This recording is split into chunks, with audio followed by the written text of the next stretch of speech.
Is it time? I can't wait to see it.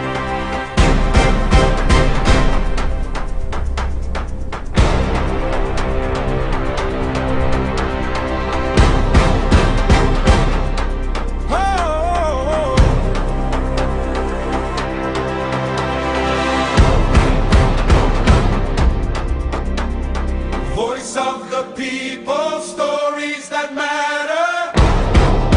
Oh wow! Aha! Truth in every moment, now and forever. Across every border, across every land, we form, we empower, together we stand.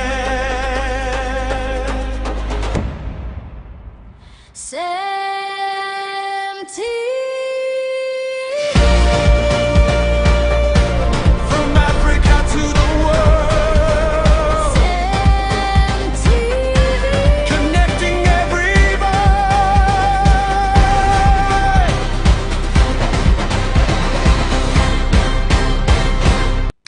Hello, this is CEMTV Main News on the hour. Remember, truth first, you next. Stay informed to stay empowered. And all the headlines of the stories on this moment's package are the following. Port Harcourt residents react to presidential proposal to extend the duration of the National Youth Service Corps Orientation Program. Ekiti Church kidnapped victims regain freedom after 67 days. Okrika Kingdom publicly restates its claim to the disputed land between Eleme and Okrika. We'll bring you details of these and other stories in just a moment. I am Miebaka Iyenengi. Please stay tuned.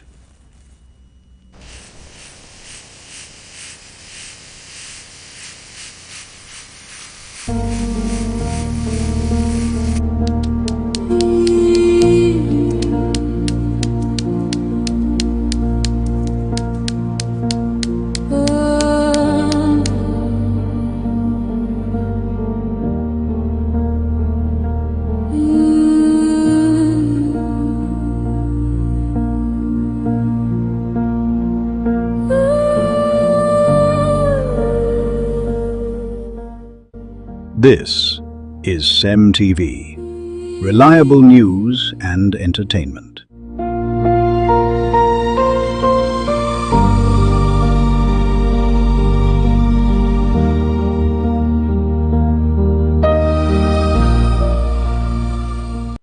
We begin our report from Rivers, where Port Harcourt residents react to presidential proposal to extend the duration of the National Youth Service Corps Orientation Program, which has continued to generate mixed reactions among Nigerians.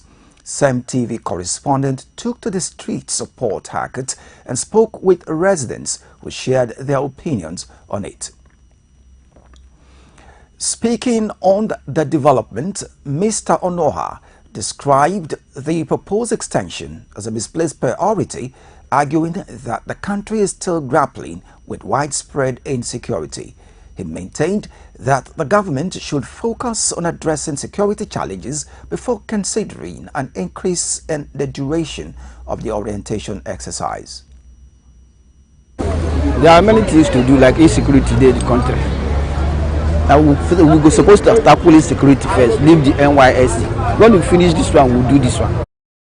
The main problem we'll get for the country is insecurity. And what we're supposed to tackle now, bring them down first. What I wanted the president for this now, make sure say there is security in the country. That one thing now, as the president, make there is security for the country, for everybody to be safe. Your children go feed their school, your mind go dey beat. Your children go school, their house, your mind dey beat. You know the address. Like some states where they are say when they some people go carry the school for school. And for this state now, they say some places say school go close. Like for this state where they say where they kidnap the children, they say school close, school no resume there for some time. It's not good now. Your children go there, they run for where they supposed go be business in their house with the children. It's not okay. President Bola Tinubu stated that the extension is aimed at strengthening the orientation program and better preparing core members for national service. However, residents of Port Harcourt who spoke with our correspondent expressed differing views on the proposal. Also speaking, Ms. Precious said she would only support the extension if the allowances paid to core members are increased accordingly. She noted that a longer orientation period would place additional financial demands on participants, making improved welfare essential. For me, I could have said if they extend it, I think the extension, they should also increase the salary of the student, because right now I think there's no empowerment for students. So everybody is trying to rush in to school, then come out so that they can look for entrepreneurship or whatever to fall in to feed their tummy or their belly. So if the president is increasing it, so my own opinion, I think he should also increase the payments so students will not stress themselves unnecessarily. In her contribution, Mrs. Chikodi urged the government to prioritize employment opportunities for graduates. She stressed that beyond the extended orientation program, authorities should create sustainable jobs to ensure that young Nigerians have meaningful opportunities after completing the NYSC scheme. Our government look into it to help us. Let them help us. Give our children a job. We will train, make we shop. Maybe you train pikin finish, you still dey suffer. If you don't get person for government, your pikin where you suffer how many years train for school, no job. You go still become a body to you. They say bring a NYSC from 3 weeks to 6. What is the meaning of that? That can't talk, no get any meaning. Once we no go, we don't go. Let him give them job. Let him create job for our youth, so that Nigeria go good. And create security too. One woman from my 3 go bush market, then carry am go buy garri. Woman where they suffer go bush market, then kidnap am. Okay, you never see 1 million, or to see 10 million. Then go kill and sell and pass by pass. And it's very bad. I beg, make una help us, talk to them, make them help us. You get people where be petty traders, where they sell pure water, they sell small fruit. And you, as you don't get the opportunity to go to school, you suffer till train your pikin. That's your pikin will say, when I train my pikin finish, my pikin go look me. No job. On a separate development, amid the protracted land dispute between the Eleme and Okrika communities in Rivers State, the Okrika Kingdom has publicly restated its claim to the disputed territory, presenting what it describes as a compelling historical documentary and legal evidence in support of this position. The press briefing convened to provide clarity on the kingdom's stance and address the controversy surrounding the long-standing boundary dispute, also served as a platform for traditional leaders to recount the historical evolution of the territory and reaffirm their claim of ownership. The development comes as public interest and tensions over the dispute continue to grow.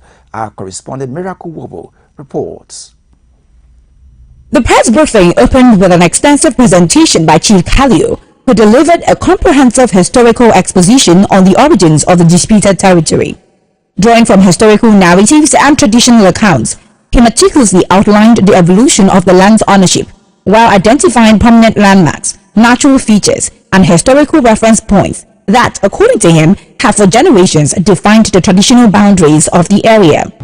The chiefs of Okra clan communities wish to formally address and clarify recent public statements credited to the chairman of Eleme local government area concerning lands situated around Akpajo, Alito, One, Alisa, Refinery Road, and adjoining area.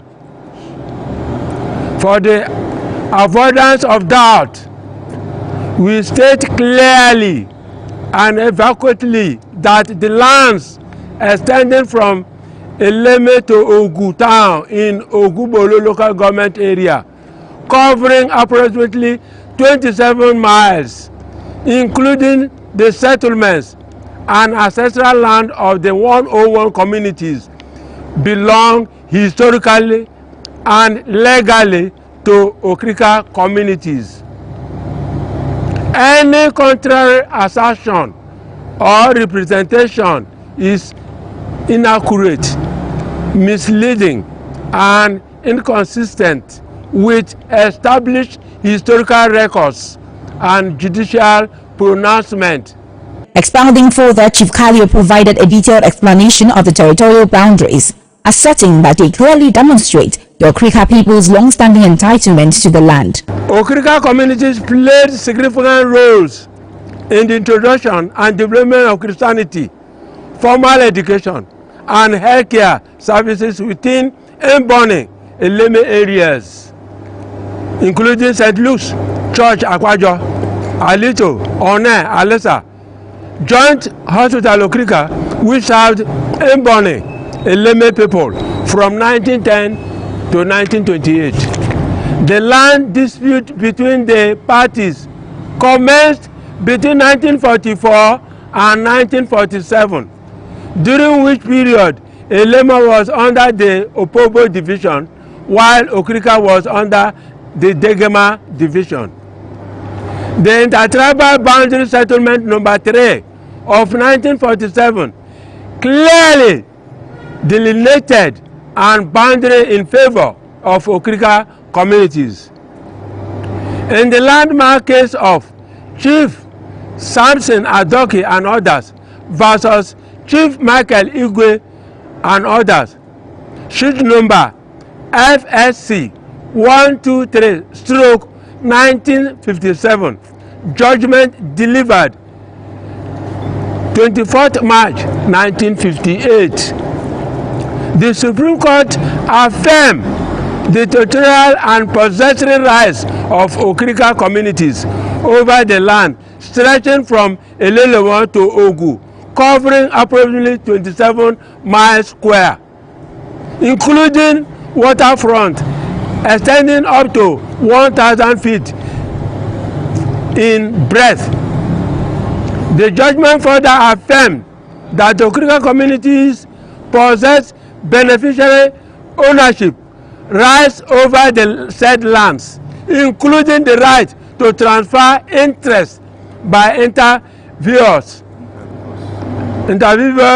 transactions of succession. He traced the community's historical and ancestral relationship with the territory, contending that the connection predates modern administrative delineations and has been sustained through generations of continuous occupation, customary authority, and traditional governance.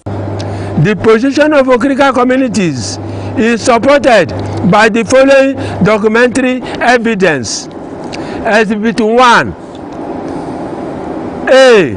Map number 3 of 1947 showing vermilion/yellow boundary lines and pink-blue rivers. Exhibit B. Certified extract from Degema and Opobo District Office records, pages 21 and 22. Exhibit C. Certified true copy of Supreme Court judgment in sheet number FSC 123/1957. In further support of his position, Chief Kalio unveiled an officially authorized map produced in 1967, describing it as a significant documentary instrument that affirms Okrika's claim to the disputed territory. He maintained that the map, together with historical records and clearly established boundary descriptions, constitutes compelling evidence of the community's ownership.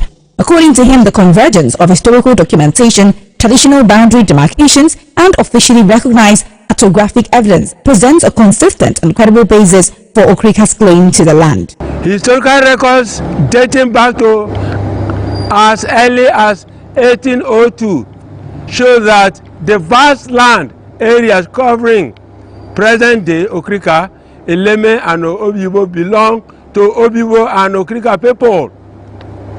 Historical accounts further establish that Chief Ojo Daniel Kalio brought Mbole, now Eleme people, to settle in the area situated between Okrika and Oyibo territories when they had issue with border people in Ogoni. Continuing the presentation, Chief Tamno disclosed that successive Amayanabos of Okrika had carefully preserved an extensive collection of historical documents, records, and archival materials relating to the ownership of the disputed territory. This map is to buttress my points that Supreme Court judgment indicated in 1957, and the judgment was passed on 24th March 1958. Look at it. The place has like this. We have common boundary with Akpajo and the Lelewa. All the names you are going to see from number 1 to number 12, they are all Kalios, and we are all Okrikans. No Eleme man here, no other person. Now coming down to the map, you see number 14. Number 14, if you look at it very well, it is Kalios. Coming to number 15 and 16, there are markets owned by Okrika people. Owned by Okrika people, number 15 and 16. Then when you come down to see number 17, you see Ombo Kalio. That shows that Kalio people, Okrika people are on it. And there you see Ichi Abel market, which is also a market there. It goes down onto Ogu, which I was telling you. Now, the present Ogubolo local government area. According to him, these records have been diligently safeguarded and transmitted from one generation of traditional leadership to another, preserving what he described as an unbroken documentary account of the kingdom's historical rights over the land. Chief Tamino further asserted that the preserved documents remain a vital component of the evidence underpinning Okrika's claim, maintaining that they collectively corroborate the community's long-standing ownership of the disputed territory. He emphasized that the continued preservation of these historical records reflects the kingdom's enduring commitment to protecting its heritage and safeguarding the documentary evidence supporting its territorial claim. Let's hear from Chief Kalio and Chief Tamino. The legal document I have is the Supreme Court judgment. The Supreme Court judgment of 1957 and thrown out in March 1958. No, this is a land matter that has gone through the to the last arbiter, which is the Supreme Court. So it cannot go back to any other court again, and that is the mistake those Eleme people are making. The best approach to this issue is boundary demarcation. And that has been a problem because successive governments have tried to do that, but the limits have been objecting to it. I even have a letter written by our late Amayanabo, Sir S.P. Yogan. 2 letters, one as Amayanabo of Okrika, one as chairman Okrika, River State Council of Traditional Rulers. He wrote it to on Eleme, that is Inge, asking him to join him to press the then government to effect the boundary demarcation for a lasting peace. But he never obliged because they know what they will lose. More than half of Akpajo will fall into Okrika territory. Most of the critical infrastructure, federal government and state, like naval base, federal ocean terminal, all will fall into Okrika territory. Even the refinery here, which is inside us. So they have been objecting to boundary demarcation, and that is why this problem is lingering till today. That was a special report on Okrika chiefs clarifying the disputed land between Okrika and Eleme community, as reported by our correspondent Miracle Wobo. Moving on, meanwhile, the Rivers State Governor Similai Fubara has praised the Nigerian Army for its efforts in tackling pipeline vandalism, illegal oil bunkering, and improving security in Rivers State. Speaking during the visit by the Chief of Army Staff, Lieutenant General Waidi Shaibu, Governor Fubara said the military's operations have helped increase crude oil production, improve safety, and boost government revenue. He also pledged continued support for the Army. The Army Chief, in his response, thanked the Rivers State government for supporting the preparations for the 163rd Nigerian Army Day celebration in Port Harcourt, saying the week-long event will include activities aimed at strengthening relations between the military and the public. On the national scene, as Nigeria joins the world to mark the 2026 World Rural Development Day, stakeholders have called on government at all levels to prioritize research-based and all-inclusive investments in rural communities, stressing that a developed Nigeria can only be possible with the development of the 774 local government areas. Our correspondent, Francis Oyoima Edet, brings us the report. As a stakeholder from the traditional rural aspect of rural governance, I feel that I owe a duty to my community, to my nation, in the sense that I should try as much as possible to collaborate with the relevant government agency at the tiers of governance to ensure that we foster decisions that will bring about peace, first of all, in our community, in our local government, state and nation, then to ensure that we liaise with government agency by bringing in development such as roads, such as health centers and all the rest of our people. When the traditional rulers play major roles, they are the people close to the people, and these traditional rulers, politicians tussle with them. At times when they want to play their major role, politicians tussle with them, and it looks as if they don't know what they are doing. And so the traditional rulers has major role to play by gathering these people together, enlightening them, carrying out enlightenment campaigns within the community. But in a situation where we have security votes and other things, the government don't release anything to the traditional rulers. And in as much as they don't release anything to the traditional rulers, you find the traditional rulers struggling to see how to raise funds to carry out sensitization to the within the community, to carry out empowerment within the community, and to let the community know that their destiny is in their hands.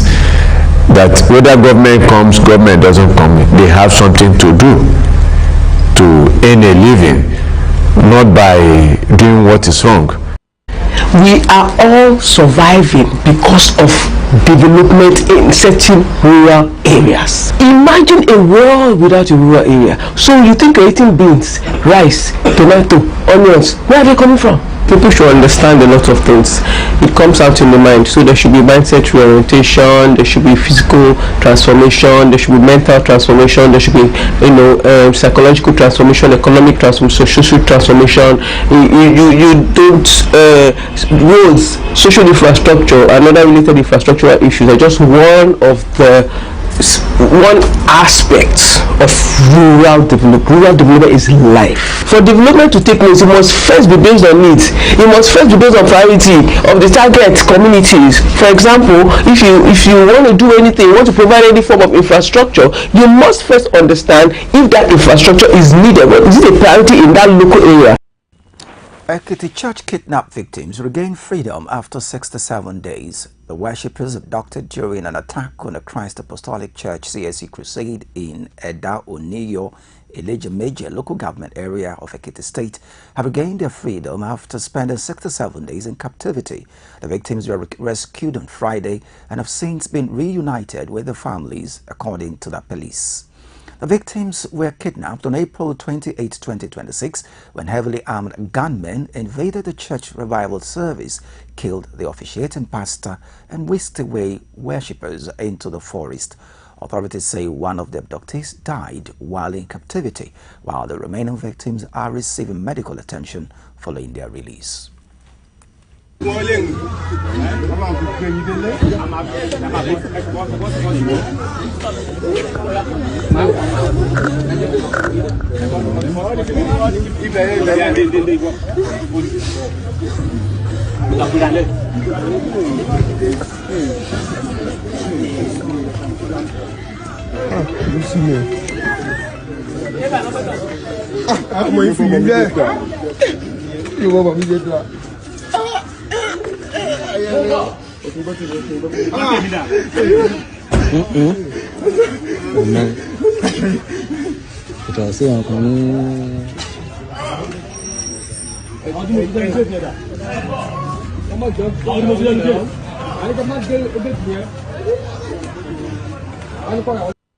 Ekiti State Police Command spokesperson Sunday Abutu confirmed the release, while the state government welcomed the development and commended security agencies for their efforts.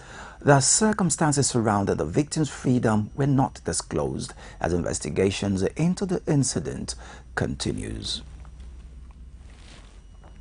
In another development, Aliko Dangote says the Dangote Group of companies is currently executing 12 road projects worth about 3 trillion naira under the federal government's infrastructure tax credit scheme, according to a statement on Sunday, 5th July 2026, from the Director of Information and Public Relations at the Federal Ministry of Works, Mohammed Ahmed. He noted that the 2 road projects were awarded to Dangote Industries Nigeria Limited under the infrastructure tax credit scheme, with Dantata and Sawo Nigeria Limited serving as subcontractors.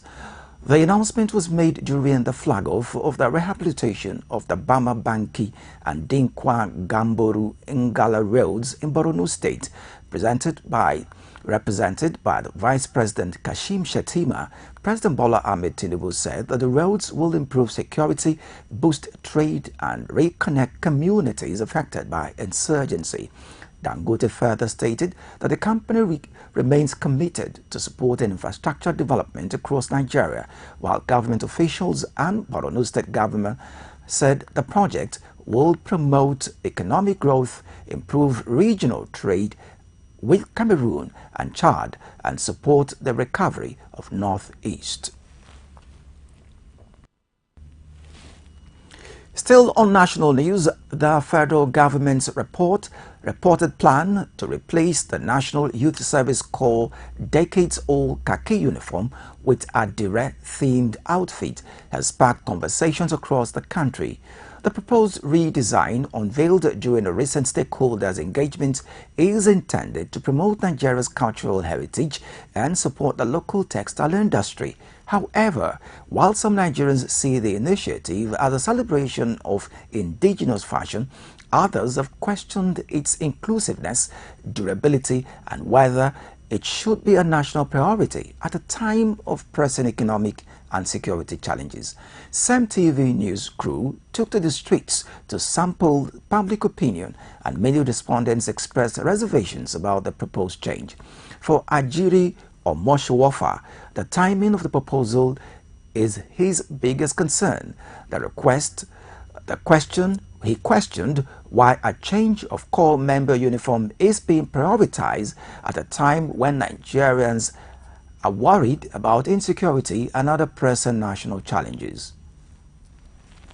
I don't think that's important right now because we have important issues to look at, like insecurity. That is one of the major problems we have in Nigeria. I think around May, they kidnapped teachers and students, and the government is not doing anything about it. They are focusing on uniform, which is not even the priority at the moment. So I think that the government should work hard on security issues. Because me, I can't even use public transport in the night because it's risky. I don't know if I'm going to enter the bus where kidnappers. I don't know, but. Another resident, Nabs Power, argued that adopting an Adire-inspired uniform raises concerns about representation. According to him, a national uniform should reflect the diversity of Nigeria rather than appearing to be identified with the culture of just one ethnic group, noting that core members come from every part of the country. You see the NYSC uniform that they are changing. For me, it's a no-no thing. Why I say it's a no-no thing is this. That is our national uniform. You are telling people to use Adere or Ankara. The Adere and Ankara is made for the Yoruba people. And as we know, it is not everybody that have gone through the university that for Yoruba. We have so many ethnic nationalities in Nigeria. I am an Izoman. You understand? So you don't expect me to use Adere or Ankara. If you are saying we should use Adere or Ankara, then I'm going to also introduce Etibo for the people to use. Tinubu is a big failure. He has failed. The day I know that this man is a failure, it is the day he said subsidy is gone. Now look at his wife. Coming to insult the whole Nigerians, telling us to go and sell Akara. That is a big shame and disgrace. You are insulting the whole Nigeria. Why can't our children start Akara and corn business or kulikuli business? Because they are stealing our money. I'm using this medium to tell all Nigerians, go and get your PVC. Let us take Tinubu out of office. Let us take APC out of office. APC is a nightmare to Nigeria. Anybody at this point who is still supporting APC, I think with you upstairs, you are a person. Any reasonable person can never support Tinubu, neither APC. We are not happy. Look, if people have my kind of mind, the mind I have, to put Tinubu out of the office just a slick. Mrs. Akintambedibo Batonye also opposed the proposal, but from a practical standpoint, she expressed concerns that Adire or Ankara fabric would fade more quickly than the traditional khaki uniform, making it less durable and potentially more expensive to maintain over time. So the new NYSC uniform that we are seeing around there, so my own opinion, I think although it's a new development, but I think that Ankara material wouldn't last much longer compared to the khaki that we have initially. So, but although it's something that, you know, with time, you just have to move on with new trend. So I think it's also welcome. As discussions continue over the proposed redesign, many Nigerians say any change to the NYSC uniform should reflect the country's diversity, be practical for core members, and align with the nation's most pressing priorities. Whether the Adire-inspired outfit will eventually replace the iconic khaki uniform remains uncertain. But for now, the proposal has sparked a broader conversation about cultural, national identity, and governance. Moving on, former Vice President of Nigeria Atiku Abubakar and former Governor of Anambra State Peter Obi have called for an investigation into the report that Nigeria failed to disclose public spending worth about 8.8 trillion naira in recent budgets. The two opposition leaders were reacting to reports that the International Monetary Fund (IMF) raised concerns over unreported government spending carried out outside the formal budget process. Atiku called for an anti-corruption agency, Auditor General of Nigeria, and the National Assembly to investigate the matter, while Obi said the funds should have been properly accounted for. The federal government has denied the allegations, saying that the IMF's comments were misunderstood. However, the IMF has said that the government has started taking steps to improve budget reporting and increase transparency in public spending.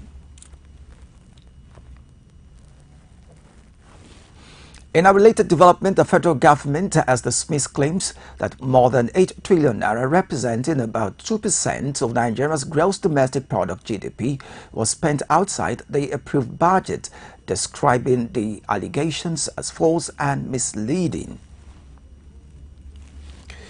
In a press statement issued on Saturday, the Federal Ministry of Finance said the government does not operate, quote, a shadow budget, unquote, and that all public expenditures are carried out in line with the provisions of the 1999 Constitution and laws enacted by the National Assembly.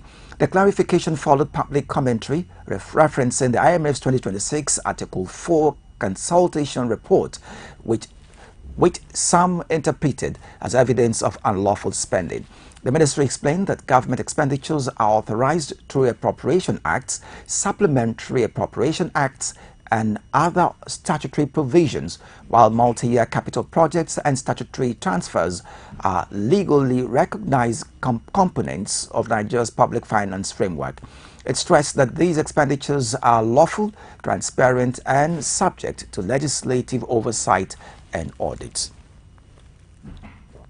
The statement further noted that the IMF's observations relate to the presentation and timing of fiscal reporting rather than the legality of government expenditure.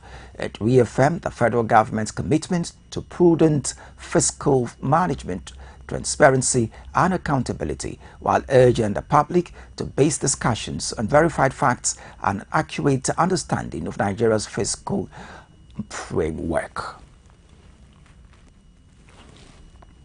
Report on African News says that Zimbabwean government has directed civil registry offices across the country to give priority to citizens returning from South Africa who need identity documents. The Registrar General, Henry Machiri, said officials have been directed to assist returnees quickly without unnecessary delays. Some staff have also been deployed to the Beit Bridge border post to process identity documents and provide guidance to those returning home. The move is aimed at helping returnees replace or obtain important documents needed to access government services and settle back into their communities. Separately, Nigerian government has condemned comments made by a South African minister linking Nigerians to drug-related activities, describing the remarks as unacceptable. The reaction follows the killing of a Nigerian man, Joe, outside his shop in South Africa on June 28, 2026.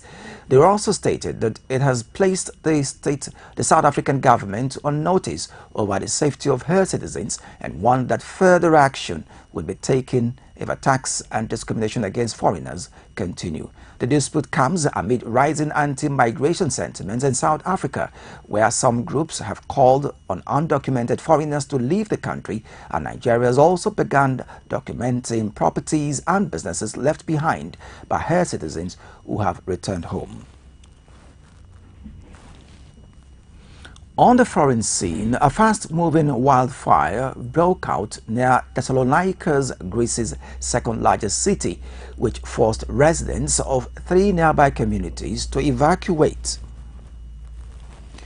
The fire spreading quickly through dry vegetation and damaged several businesses, but no homes were destroyed. Authorities also evacuated a facility housing about 157 people with special needs and moved them to safer locations. Firefighters are still working to contain the blaze as strong winds continue to fuel the fire. Greece police have arrested a 76-year-old man on the suspicion of starting the fire, and investigations are ongoing. Moving on, United States President Donald Trump celebrated the country's 250th anniversary with a speech in Washington, D.C., where he praised America's achievements and said that, quote, the best is yet to come, unquote. The event was briefly delayed because of bad weather, but later continued with fireworks and other celebrations. Good evening, America. If you think that was easy, it wasn't. And I want to thank everybody because they did the right thing. They saw lightning, and I said, there's no way if we have to speak in front of one person at 4 o'clock in the morning, I'm going to be here. There's no way we can be deterred. And they estimated they had 375,000 people before everybody had to leave. And they now have 150,000 people. It's the craziest thing anyone's ever seen. At least. And I want to just thank you, and I feel so badly about some people. They left and they couldn't get back. But you're very special people, and we have a very special country. Thank you very much. Tonight we come together for one of the most joyous and glorious milestones of all time, and you know what that is, 250, the 250th anniversary. And I do have to say this. One of my very brilliant people backstage said, "Don't worry about it, sir. We can do it maybe next week." I said, "It doesn't work next week. This is the big day. We want July 4th. We're not looking for July something else. Because this is the 250th anniversary of the Declaration of Independence. Nothing like it. For 2.5 centuries, our American republic has stood as the crowning achievement of human history. During the speech, Trump called on Congress to pass stricter voting laws, including mandatory voter ID and proof of citizenship. He also warned against the spread of communism and also repeated his administration's foreign policy achievements. On the same day, Trump held separate phone conversations with Ukrainian President Volodymyr Zelensky and Russian President Vladimir Putin, where they discussed the ongoing Russia-Ukraine war and efforts to achieve peace ahead of the upcoming NATO summit. More news reports still ahead, including the following headline. More than 45 million Nigerians now receive health care services every quarter of the year through health facilities across the country. A federal government Organization of Petroleum Exporting Countries and its allies approved another increase of 188,000 barrels per day of oil production. Details in a moment. What's on your mind today? The goal by Victor Osimhen was amazing. The economy. Isn't that what's on everybody's mind? I would like to see more women in positions of authority. If you heard and saw it from CEMTV, you can take it to the bank. CEMTV, your reliable source of news, information, and entertainment.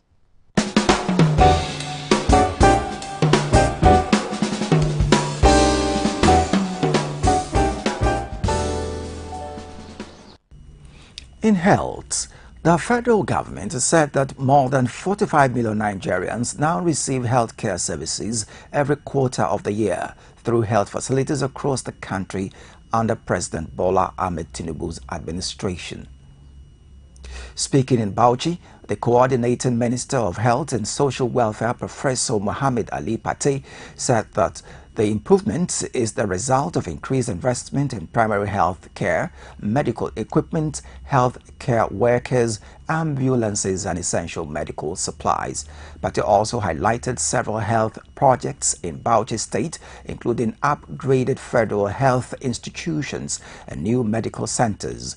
He said that the federal government has also provided medical equipment, drugs, and other healthcare commodities to primary health centers across 15 local government areas in the state. And in business, Organization of the Petroleum Exporting Countries and its allies, OPEC+, has approved another increase of 188,000 barrels per day oil production for the month of August, which makes it the third straight monthly increase as the group continues to gradually restore oil supplies to the global market. OPEC said that the move is aimed at maintaining stability in the oil market and that production levels could be adjusted depending on market conditions. The group also reaffirmed its commitment to ensuring member countries comply with agreed production quotas. The decision could put further pressure on global oil prices for exporting countries such as Nigeria if supply continues to rise, as Nigeria produced an average of 1.73 million barrels of crude oil and condensate per day in May and is working towards meeting its 2026 production target of 1.84 million barrels per day. In another development, World Trade Organization Director General Dr. Ngozi Okonjo-Iweala arrives at the WTO Open Day event at the organization's headquarters in Geneva. The event brought members of the public closer to the work of the World Trade Organization, with a focus on global trade, economic cooperation, and the role of international trade in supporting development. Dr. Okonjo-Iweala's presence at the Open Day highlighted the WTO's efforts to promote transparency, public engagement, and a better understanding of how the trade policies affect businesses, governments, and the consumers around the world. As global trade continues to face challenges from economic uncertainty, supply chain pressures, and geopolitical tensions, the WTO says it remains committed to supporting a more open, fair, and inclusive trading system.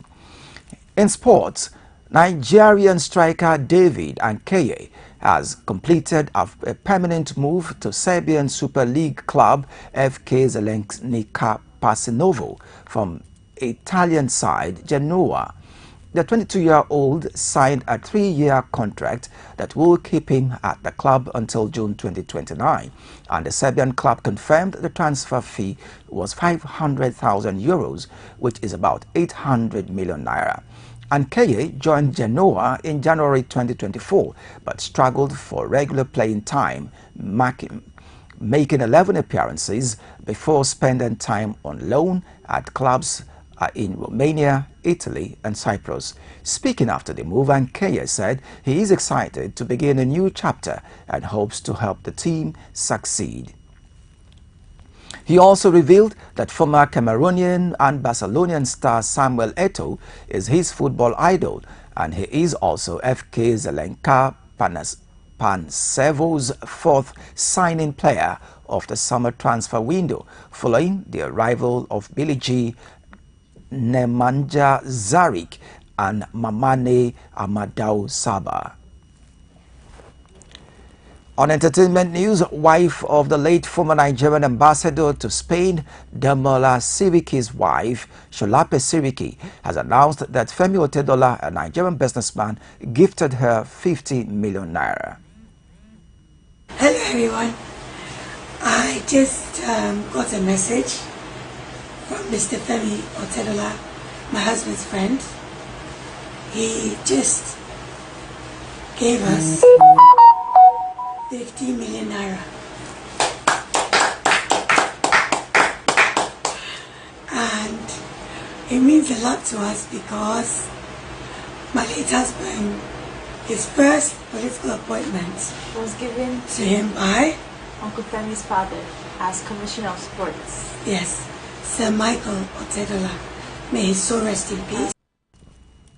In the video shared on Sunday, Sholape expressed gratitude to Otedola for supporting, saying it meant a lot to her family. She also recalled that her late husband received his first political appointment from Otedola's father, the late Sir Michael Otedola, who appointed him Commissioner for Sports.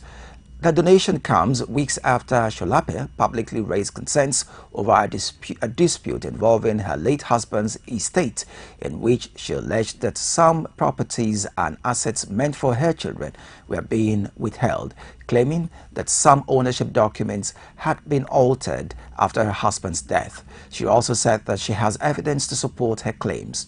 Following the announcement, many Nigerians praised Femi Otedola on social media for his generous gesture and support during the family's difficult times. And that wraps up the main news at the hour. But before we go, a recap of some of the headlines. We told you that CEMTV correspondent spoke with residents of Port Harcourt following the federal government's proposal to extend the duration of the National Youth Service Co-orientation program. We also told you that Ekiti Church kidnapped victims have regained freedom after 67 days. We informed you that Okrika Kingdom has publicly restated its claim to the disputed land territory between Elime and Okrika. In health, The federal government has said that more than 45 million Nigerians now receive health care services every quarter of the year through health facilities across the country. And in business, we also informed you that the Organization of the Petroleum Exporting Countries and its allies have approved another increase of 188,000 barrels per day in oil production. That's it on this package of CEMTV main news on the hour. Please follow us on all our social media handles, CEMTV+, across X, Facebook, Thread, and Instagram. You can also watch us live on Nigecomsat channel, free-to-air decoder, available on any market. You can also watch live on YouTube, CEMTV+. Before we go, remember, truth first, you next. Stay informed to stay empowered. I am Miabaka Iyanenge. Welcome to a wonderful day of broadcast on CEMTV, reaching you from Port Harcourt, River State, Nigeria. Do have a great day.